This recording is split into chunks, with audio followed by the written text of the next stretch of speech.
My name is Manal Hassan. I'm the Chief Sustainability Officer at Elsewedy Electric. We are an Egyptian company based in Cairo. As of today, we export to more than 100 countries across the globe. Elsewedy Electric is the first Egyptian company to report its ESG and its sustainability and carbon footprints.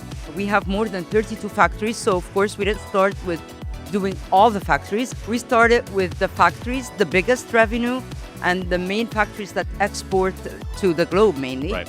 We did a very conservative targets because, of course, at the end of the day, I do not control Scope 3. Yeah. Scope 3 is by the major players, the ones that are doing the mining for the copper, the cobalt, the aluminium, all my raw material basically, which I import from Europe. Now we have more than 1,000 employees in all of our factories and companies and subsidiaries and across the globe that know the concept, know how to use the data, know how to apply to banks. Because of course, in some projects, we do get credit from banks outside of Egypt. And we started to report as well in all of the major frameworks.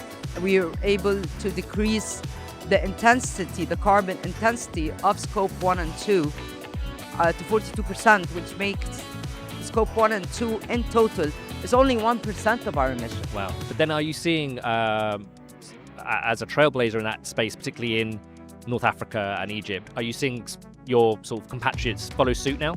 Yes, everybody is, because of course the whole agenda is pushed on the financial sector to force everybody to decarbonize. Right. I think across the globe, everybody is focusing on that for their balance sheet and profitability and so on.